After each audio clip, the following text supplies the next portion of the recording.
Hi everyone, it's Anushka and welcome to my channel. So आज हम translate करेंगे line by line chapter number 7 को, that is NCERT science book weather climate and adaptations of animals to climate. So पिछले video में हमने already 7.1 weather के paragraph को translate किया था, and so today we are going to go ahead and translate 7.2 climate from English to Hindi, and we'll try to understand the meaning of each line in Hindi. तो अगर आपको पिछले वाली video देखनी है वेदर पे, सो मैंने उसकी लिंक डिस्क्रिप्शन बॉक्स में दे रखी है. You can go ahead and watch it if you wish to. So let us go ahead with our chapter number 2. The paragraph about climate. Meteorologists record the weather every day. So meteorologists weather को record करते हैं हर दिन, right? और ये जो record of the weather है, वो जो weather के records होते हैं वो preserved किए जाते हैं बहुत decade पहले से, right? और ये हमें help कराते हैं determine करने में एक place का weather pattern मतलब कितने साल तक same weather या most of the days कैसा वेदर रहता है एक प्लेस पे. So the average weather pattern taken over a long time से 25 years is called the climate of the place. तो एक एवरेज वेदर पैटर्न जो बहुत लंबे टाइम तक लिया जाता है, 25 ईयर्स तक लिया जाता है, उसे हम क्लाइमेट कहते हैं एक प्लेस का.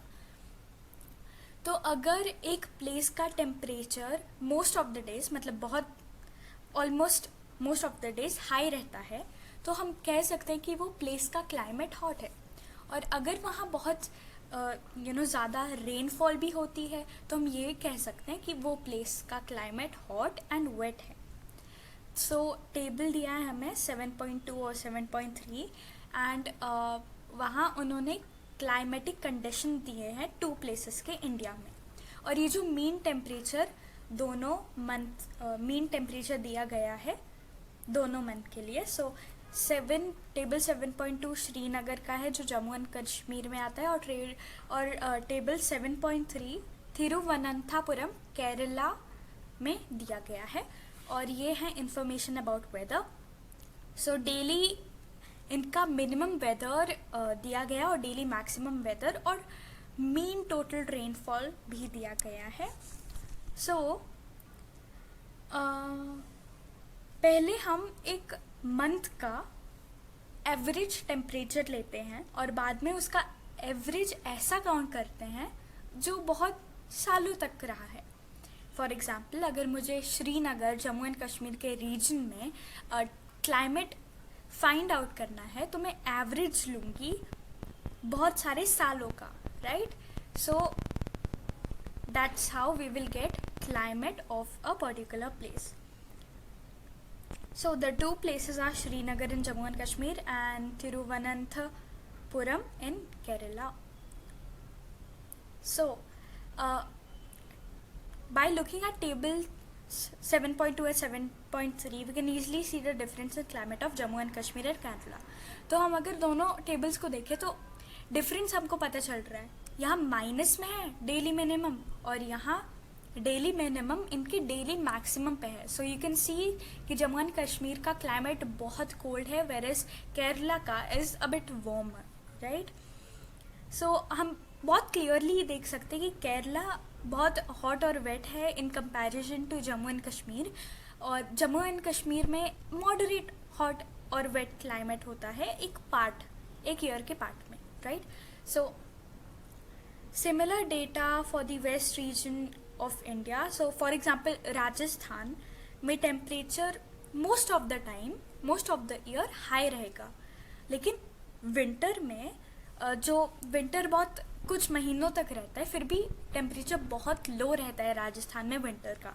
तो हम कह सकते हैं कि ये जो रीजन है वो बहुत कम रेनफॉल दिखाई देता है, बहुत कम रेनफॉल करता है, और ये एक टिपिकल डेजर्ट क्लाइमेट है.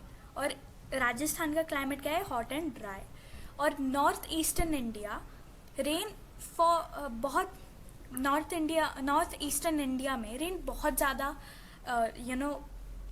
अमाउंट में होती है और एक साल में बहुत ज़्यादा टाइम होती है रेन, तो हम कह सकते हैं कि नॉर्थ ईस्ट इंडिया का क्लाइमेट वेट है, राइट। और now let us go to climate and adaptation. तो क्लाइमेट जो है बहुत एक प्रोफाउंड इफेक्ट प्ले करता है सारे लिविंग ऑर्गेनिजम्स में, है ना। और एनिमल्स अपने आप को अडेप्ट करते हैं वो एक क्लाइमेट में लिव करने के लिए।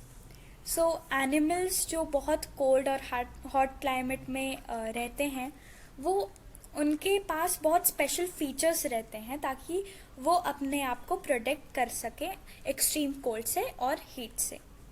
और हमने चैप्टर 9 में 6th स्टैंडर्ड में साइंस बुक में ये भी पढ़ा था, definition of adaptation.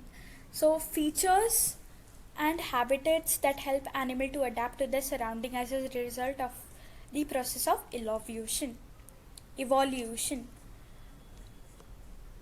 So chapter 9 में हम पढ़ेंगे वेदर और क्लाइमेट के इफ़ेक्ट्स सॉइल पे, और यहाँ हम पढ़ेंगे वेदर और क्लाइमेट के इफ़ेक्ट सिर्फ, ऑलराइट। और क्लास 6th में हमने रीड किया है अडेप्टेशन ऑफ एनिमल्स में in certain habitat, like for example desert type में कैमल अपने आप को अडेप्ट करता है, वो फैट स्टोर करता है अपने हम्प में, right. So we discussed only animals living in polar regions and tropical forest. तो हम पोलर रीजन्स और ट्रॉपिकल रेन फॉरेस्ट में जो एनिमल्स रहते हैं उनके बारे में डिस्कस करेंगे। और हमें नेम ही सजेस्ट करता है कि पोलर रीजन्स सिचुएट कहाँ करते हैं, कहाँ लोकेट होते हैं, पोल्स के आसपास, फॉर एग्जांपल नॉर्थ पोल में और साउथ पोल में। और बहुत सारे कंट्रीज़ जो पोलर रीजन्स में बिलोंग करते हैं वो है Canada, Greenland, Iceland, Norway, Sweden, Finland, Alaska जो यूएसए में है, और Siberian region of Russia. Or examples of some countries where the tropical rainforests are found are India, Malaysia, Indonesia, Brazil, then Republic of Congo, Kenya, Uganda and Nigeria में tropical rainforest का region होता है, alright। So the polar regions, तो polar region एक बहुत extreme climate के होते हैं, और ये रीजन्स हमेशा कोल्ड रहते हैं और स्नो से कवर रहते हैं। सो 6 महीने तक यहाँ सन सेट ही नहीं होता और 6 महीने तक सन राइज ही नहीं होता। और विंटर्स में जो इनका टेम्परेचर है वो -37 डिग्री सेल्सियस या -37 डिग्री सेंटीग्रेड तक आ सकता है। एनिमल्स जो यहाँ लिव करते हैं वो अपने आप को अडेप्ट करते हैं ताकि वो सीवियर कंडीशन से बच सके, right. So let us discuss how they are adapted by considering the examples of polar bears and penguins. तो जो polar bears होते हैं उनके ऊपर वाइट फर होता है ताकि वो विजिबल नहीं होते, ताकि वो मर्ज हो जाए बैकग्राउंड से। इससे क्या होगा, इससे उनको प्रोटेक्शन मिलेगी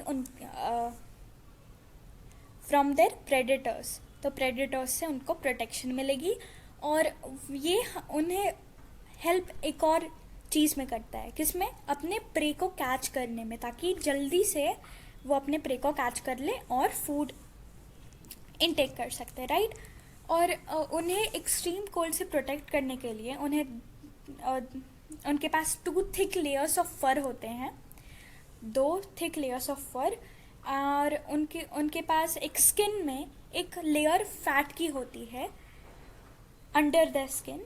सो और वो बहुत वेल इंसुलेटेड होते हैं, और वो बहुत धीरे धीरे मूव करते हैं ताकि वो ओवर हीट ना हो सके। तो वो धीरे धीरे क्यों मूव करते हैं, ताकि उनकी जो बॉडी है वो ज़्यादा हीट ना प्रोड्यूस कर दे कि कुछ ज़्यादा ही ओवर हीट हो जाए वो, राइट। और वो फिज़िकल एक्टिविटीज़ करते हैं वार्म डेज पे। और जो पोला बियर्स होते हैं वो स्विमिंग के लिए जाते हैं, जो बहुत वो एक बहुत गुड स्विमर भी होते हैं। इनके जो पॉज होते हैं वो बहुत वाइड एंड लार्ज होते हैं, जो उन्हें स्विम करने में ही नहीं लेकिन स्नो में वॉक करने में भी हेल्प करते हैं। और swimming under the water, it can close it's nostrils and remain under water for long durations. तो जब वो स्विम करते हैं वाटर के अंदर, तो वो वाटर के अंदर बहुत देर तक रह सकते हैं और अपने नॉस्ट्रल्स को भी क्लोज कर सकते हैं। और उन्हें बहुत एक स्ट्रॉन्ग सेंस रहता है स्मेल का, ताकि वो अपने प्रे को कैच कर सकें। सो we can understand adaptations of polar bears with the help of the flowchart. So this flowchart is going to help us to understand the features of polar bear. All right. So another well-known animal living in the polar regions is the penguin. Penguin भी white होता है और background में मर्ज हो जाता है ताकि अपने प्रेडेटर से हाइड कर सके। और उनके पास एक थिक लेयर का स्किन होता है और एक फैट भी होता है ताकि वो कोल्ड से प्रोटेक्ट रह सके। और पेंगुइन्स ज़्यादातर हर्डल्ड रहते हैं, मतलब टुगेदर रहते हैं, एक साथ रहते हैं। ये क्या करता है, ये उन्हें वार्म रखने में हेल्प करता है। क्योंकि क्या होता है, जब हम बहुत सारे पीपल के साथ रहते हैं तो हम देख सकते हैं कि बहुत वार्म फील करते हैं, राइट? बिकॉज अगेन हमारी बॉडी वो हीट जनरेट करती है, राइट?